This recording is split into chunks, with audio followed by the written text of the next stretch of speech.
They don't want you to know this information. And in fact, this is the second book we've written. The first one was called Plague, and this is about literally about our groundbreaking discoveries of mouse cancer causing viruses, the publication in a journal Science.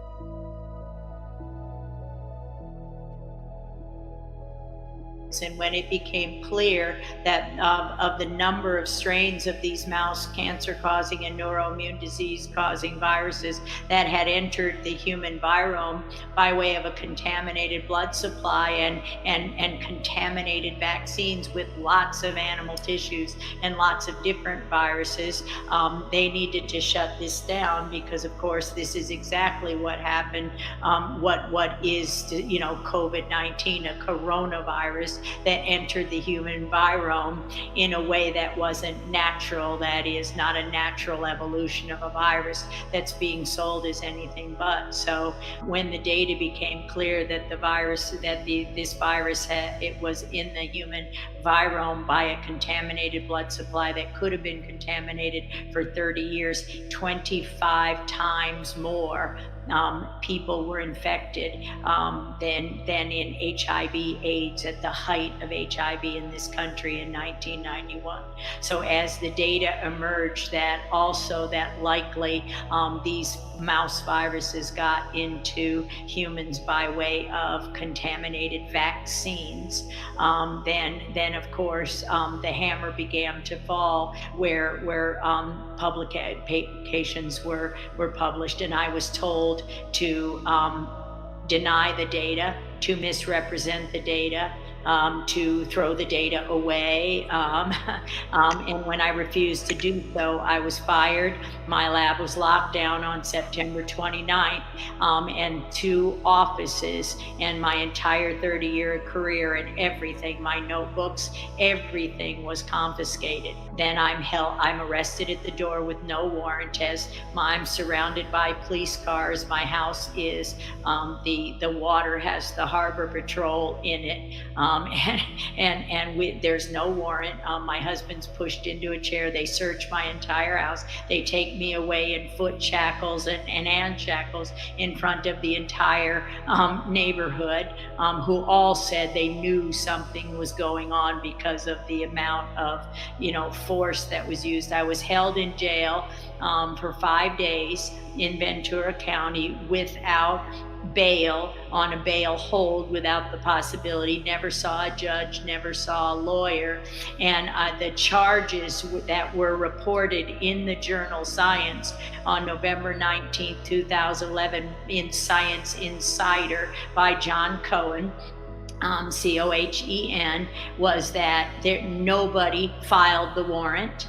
Meaning not Ventura County, not Sparks, not Reno, where the institute, my employers were, not Washoe County. And the only thing they could conclude was that these felony charges for fugitive from justice had to come from one of several federal agencies. So I'm held on felony charges of a fugitive from justice, and I don't so much as have a parking ticket. You have to base a charge like that on something. It was based on nothing. NIH, the NIH and the National Cancer Institute in Frederick, Maryland, when I went, that they still say I'm a fugitive from justice, or did the last time I was there, which was November 15, 2016, when I went to go to Fort Detrick, to the laboratories where I worked for 22 years.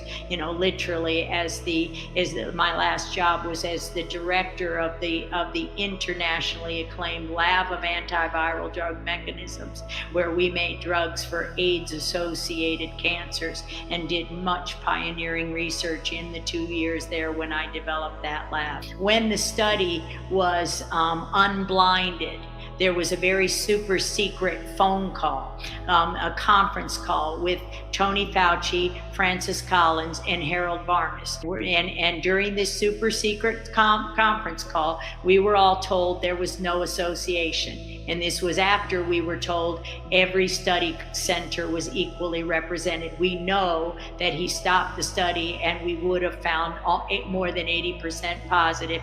And I said during that phone call, I said, that's okay. 6% is still 25 million Americans at that time. Our table 3 of the study that was published in September and October in MBio is the journal. It's called MBio by Ian Lipkin. The abstract of the paper said there was no evidence of XMRVs found by any group. Clearly, on table 3 of that paper, there was 6.1% in the patients and 6.1% in the controls. So yes, there was no association, but we still, every single study that was ever done showed between 4 and 7.8% of the US population was infected, were asymptomatic carriers, if you were, and some very, very ill with many, many cancers. The crisis is in your head. Now that's the bad news. The good news, you can change the crisis by changing what's inside your head. If you think this is a bad time, guess what? You're right, it's bad. But if you think this is possibly the best time for you, you can move forward. The choice is between your head, your heart, your body, your mind, your spirit. That's where the choice, the metamorphosis, the evolution or the transformation from an immature form, mommy, daddy going to take care of me, mommy and daddy going to pay for my education, the government's going to give me Social Security, I have a 401k, my employer is an asshole, You're going to evolve from that into an adult. That's metamorphosis. Right. The coronavirus and the coming crash, financial collapse possibly, marks the end of the industrial age and the beginning of the information age. It's a very big move. And the people that are in trouble today are people still stuck in industrial age thoughts. The people that are struggling financially haven't moved on yet. So that is my message, that is your message. It's time to move on. So being target market for coronavirus, look, let me give you my health problems here, I've had pneumonia 3 times. I've had malaria. I've had open heart surgery. I've had cancer. Now, that's the bad news. You know what the good news is? I'm aware I had to become healthier. I don't want some vaccine to protect me. It's my responsibility to protect myself. And that's what you do with all your running and things like this. So that's all it is to me. Now, if you're in trouble today, my message is not so kind. This is hard talk, not happy talk. Because as I was warning everybody, this crisis was coming. But it would be irresponsible of me to warn people of the crisis and not personally make changes myself. So The good news is the crisis is in your head. The bad news is in your head. But what do you mean by the crisis is in their head? Because most people will react very strangely to that statement. They'll say, no, Robert, it's out there, and it's this little virus that's moving around and infecting and killing people. But that's not the way you see it. Well, the virus is real. The question is, how healthy are you? So I could be a victim right now saying, I have heart disease, diabetes, I'm overweight, I've had pneumonia 3 times, I've had malaria, and all that did was inspire me to be healthier. And so let me give you my definition of health. Health is mental health, emotional health, spiritual health, and then physical health. So I spend a lot of money and time on my mental health, my emotional health, my spiritual health, and my physical health. And the average person goes to their doctor once a year for an annual checkup. That's not health, that's called medicine. So this is my biggest complaint, is that who determines our medicine is the insurance companies, some of the biggest financial institutions in the world. So the average person, because they have no wealth, can't afford my health care. They can't afford my, the physician I see is $5,000 a visit. And if you have health insurance, they won't see you. So that's healthcare and wealth care. So if you're still thinking your physician is going to save you, that's old thinking. If you think that you spiritually can do what you don't like, that's old thinking. You know, job security and all that's old thinking. If you think you can just, if physical exercise for you is shopping, you're out of luck. And mental health is crucial. I mean, what thoughts do you have in your head? If you grow up mentally, emotionally, spiritually, physically, financially, and health-wise, voila, this is the best thing that happened to me. But if you're still a victim, you're not going to make it. So for many people, this corona crisis and the ensuing depression that we're going into is your wake-up call, or you're going to be a victim, and somebody's going to step on you like the little worm you are because you didn't metamorphosize. You didn't transition from an immature form to a mature form. So I'm okay today is I can prove I know what I'm talking about.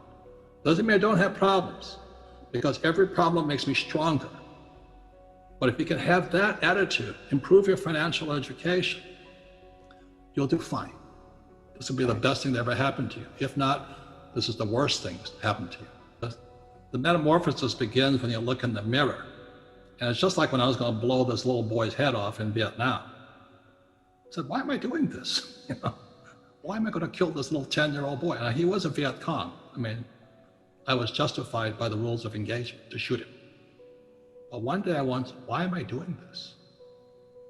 And if you're standing in front of the mirror today, with this coronavirus and looming depression, how did I get here is the question. What don't I know? What did my information, education, cultural background, what did not prepare me for today? That's where the transformation of the metamorphosis begins. I mean, you take responsibility. Everybody talks about rights, but we have personal responsibilities too. And unfortunately, our university systems have failed us miserably. And the reason for that is every professor wants tenure. That's my whole family. That was the most important thing about getting a job, was tenure, job security for life. And that's what they teach kids without knowing it. They teach kids that life is dangerous and you need to be protected. So those of you at home right now who are sitting going, but I'm going to lose my job, my house, my pension, and all this, it's because you're trapped with old thoughts. And as most people know, is that, when I came up with Rich Dad, Poor Dad, 20-something years ago, mainstream media crucified me. They said, Rich Dad, Poor Dad, you don't know what you're talking about. I said, the rich don't work for money. Savers are losers. Your house is not an asset. And I was crucified, just crucified. And the good news is, as several of your guests have said, the most important thing you can have now is not job security, but meaningful work. So you and I don't need the money, but our work is meaningful. And it's our meaningful work that gets us through the hard times. If you're losing money right now, the problem starts in what you were taught in school. Because they never taught you anything about money. They never taught you about a financial statement, like my rich dad did. They teach you that diploma is everything. It's a piece of toilet paper. So this is how what Fuller talked about, the prison is inside our head, Buckminster Fuller. It starts with misinformation and misorientation. Misinformation, misorientation. And he says, how dare our schools punish kids for making mistakes? How else do you learn if you don't make a mistake and learn from your mistake? He says, God designed us. I'm not really religious, I'm not preaching, okay? God designed us to learn by making mistakes. For instance, a baby learns to walk by falling down. Baby learns, to ride a bicycle by falling off the bicycle. Tiger Woods, the greatest golfer ever in history of the world, because he made more mistakes than you and I did. But our schools punish you for making mistakes. That's misorientation, misinformation. My message is the same as some of your other guests. This is metamorphosis time. Financial education, in Rich Dad's terms, is really financial transformation. And definition of metamorphosis is very important. Metamorphosis, the definition is the evolution or the transformation from an immature form to an adult form. An immature form to an adult form. Metamorphosis is the same as a caterpillar turning into a butterfly.